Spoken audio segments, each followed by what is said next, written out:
रंग प्रकाशनी पक्षर पुस्तक और लोकार्पण और सारस्वत संबोधना उत्सव कविता संकलन तुठ पथर लोकार्पित और विशिष्ट साहित्यिक उमाकांत मिश्र संबोधित। भद्रक जिला तिहिडी रंग प्रकाशनी पक्षर टाउन हॉल परिसर में रविवार संध्यारे पुस्तक लोकार्पण और सारस्वत संबोधना उत्सव अनुष्ठित हो जाइछि। एही अवसर में तिहिडी कॉलेजर प्राक्तन अध्यक्ष वरिष्ठ साहित्यिक डॉक्टर लक्ष्मीधर त्रिपाठी पौरोहित्य एक सभा अनुष्ठित होइथिला। एथिरे नीतिदिनर मुख्य संपादक तथा ओडिशार वरिष्ठ साहित्यिक मनोज कुमार महापात्र मुख्य अतिथि भाव जोगदे सबुबले भल बहीटीए प्रकाश करिवार अपेक्षा थाए जड़े प्रकाशक।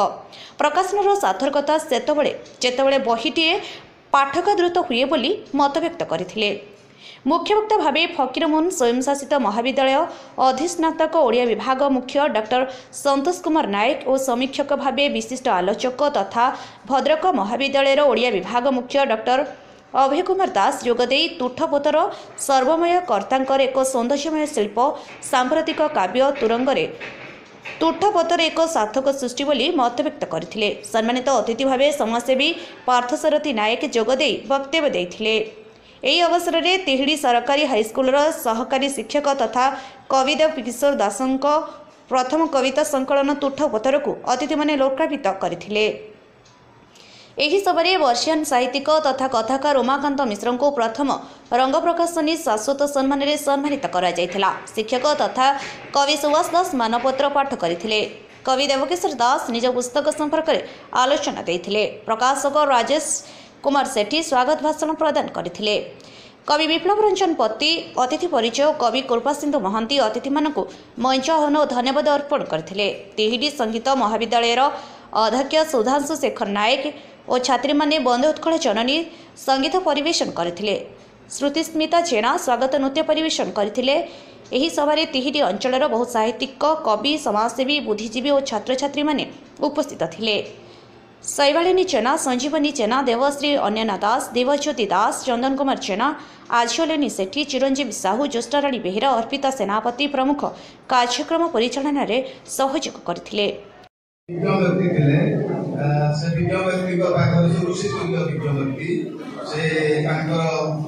अरण्य गोटे आश्रम करते आश्रम से शिक्षा दौते चित्रंकन चित्र एमती आंकिया पड़ो भगवान प्रसिद्ध लाभ करते से चित्र आंकिया अनेक बछा बछा छात्र से पढ़ा जाऊ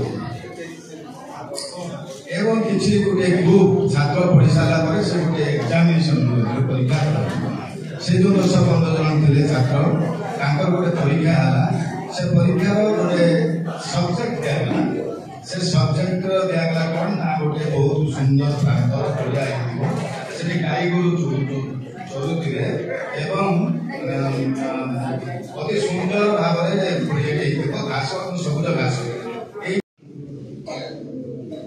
तिहिडी को भल पाई तिहिडी रे घर करी तिहिडी रो अधिवासी हे साइछंती केबेठारु तेणु मते दिग्दर्शन लेउतबा ओडिसा जणे वरेण्य विशिष्ट सारस्वत साधक कथाकार एवं नीतिदिन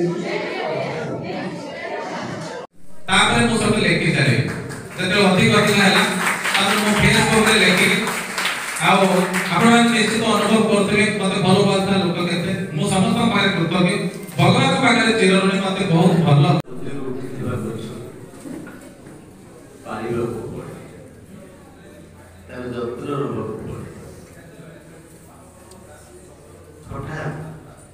आश्चर्य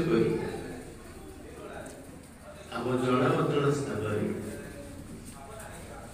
भूई फटे उठा गछ केवे नजर ही दिए आकाश को छुईबार आस्पर्धा दिखाए। As such, से पत्थरटा भी आर्ट सेटा ह्यूमन हैंड लागेनी आई डिकंस्ट्रक्ट सेटा किए तैयारी करछि से आर्ट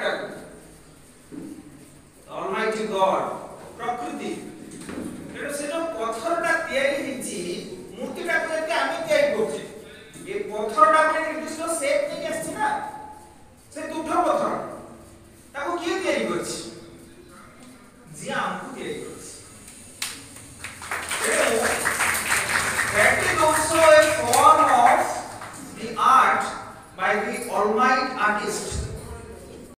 ଭଦ୍ରକ ତିହିଡ଼ିରୁ ବିଭୂତିଭୂଷଣ ଗହଚାର୍ଯ୍ୟଙ୍କ ରିପୋର୍ଟ ଅପରାହ୍ନ ଲାଇଭ୍।